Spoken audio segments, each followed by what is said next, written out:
നബി സല്ലല്ലാഹു അലൈഹി വസല്ലമ തങ്ങളുടെ ഹദീസിൽ കാണാം, റൂഹുൽ ബയാനിലെ ഹദീസിലുണ്ട്, ഇന്നല്ലാഹ യഗ്ഫിറു ലിജമീഇൽ മുസ്ലിമീന ഫീ ദാലിക്കൽ ലൈല. ബറാത്ത് രാവിന്റെ അന്ന് അല്ലാഹു തആല എല്ലാ മുസ്ലിമീങ്ങൾക്കും അല്ലാഹു തആല പുറത്തു കൊടുക്കുമെന്നാണ്. എന്നാലോ 4 വിഭാഗം ആളുകൾക്ക് പടച്ചവൻ പുറത്തു കൊടുക്കൂല. അതിൽപ്പെട്ട ഒരു വിഭാഗമാണ് എന്ത്? ഷാരിബുൽ ഖംർ, അതായത് ലഹരി ഉപയോഗിക്കുന്നവർ, കള്ള് കുടിക്കുന്നവർ. അല്ലാഹു തആല അവർക്ക് പുറത്തു കൊടുക്കൂല എന്നാണ്. ആ പരിപാടി നിർത്താതെ കഞ്ചാവ് ഉപയോഗിക്കുന്നവർ, മയക്കുമരുന്ന് ഇപ്പൊ പല രൂപത്തിലാണ്, സ്റ്റാമ്പിന്റെ രൂപത്തിൽ, ഗുളികയുടെ രൂപത്തിൽ, ചെറിയ കുപ്പിയിൽ മൂക്കിലൊക്കെ ഇങ്ങനെ മയക്കുമരുന്ന് ഉപയോഗിക്കുന്ന ആളുകളുണ്ട്. അല്ലാഹു തആല കാത്തുരക്ഷിക്കട്ടെ, നമ്മുടെ മക്കളെയും അല്ലാഹു തആല കാത്തുരക്ഷിക്കട്ടെ.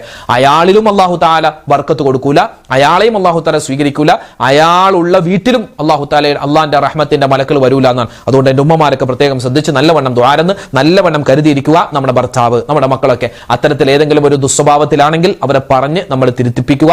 മാത്രമല്ല അവരുടെ ദുസ്വഭാവമൊക്കെ മാറാൻ വേണ്ടി നല്ലവണ്ണം ഇൻഷാ അല്ലാഹ് ദുആരക്ക് അല്ലാഹു തആല അത്തരത്തിൽ ആരെങ്കിലൊക്കെ ഏതെങ്കിലുമൊക്കെ സഹോദരിമാരൊക്കെ പ്രയാസപ്പെടുന്നുണ്ടെങ്കിൽ, അവരുടെ ഭർത്താവിനെ കൊണ്ട് മക്കളെ കൊണ്ടൊക്കെ പ്രതിസന്ധിയിലായിട്ടുണ്ടെങ്കിൽ അല്ലാഹു തആല അവർക്കൊക്കെ വേഗം മോചനം നൽകുമാറാവട്ടെ എന്ന് ആത്മാർത്ഥമായിട്ട് ദുആരക്കുന്നു. അപ്പോൾ ഒന്നാമത്തെ കാര്യം മനസ്സിലാക്കുക, ആരെങ്കിലുമൊക്കെ, ചില ആളുകളുണ്ട് അങ്ങനെ തീരെ ഉപയോഗിക്കുന്നില്ല, പക്ഷെ വല്ലപ്പോഴും വർഷത്തിൽ ഒരു പ്രാവശ്യം മാത്രം അല്പം കള്ളു കുടിക്കുന്ന ആളുകളുണ്ട്. അതൊക്കെ തെറ്റാണ്. അതൊന്നും നമ്മൾ അങ്ങോട്ടൊന്നും ചിന്തിക്കേ വേണ്ട.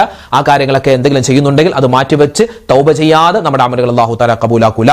രണ്ടാമത്തെ വിഭാഗം ആഖുൽ വാലിദൈ, മാതാപിതാക്കളെ ബുദ്ധിമുട്ടിച്ചവർ, അല്ലെങ്കിൽ മാതാപിതാക്കളുടെ ശാപം വാങ്ങിയവർ, മാതാപിതാക്കളെ മൈൻഡ് ചെയ്യാത്തവർ, അവർക്ക് വേണ്ടി ഖിദ്മത്ത് ചെയ്യാത്തവർ. അത് എത്ര വലിയ ഹാജിയാരാണെങ്കിലും എത്ര വലിയ ഉസ്താദാണെങ്കിലും തങ്ങളാണെങ്കിലും ഒരു രക്ഷയില്ല. അതായത് ഭാര്യമാരുടെ വാക്ക് കേട്ടിട്ട്, ഭർത്താക്കന്മാരെ നിങ്ങൾ ഉമ്മാനെ തെറി പറഞ്ഞവരാണോ വാപ്പാനെ തെറി പറഞ്ഞവരാണോ, നിങ്ങളുടെ അമൽ അല്ലാഹു തആല സ്വീകരിക്കില്ല.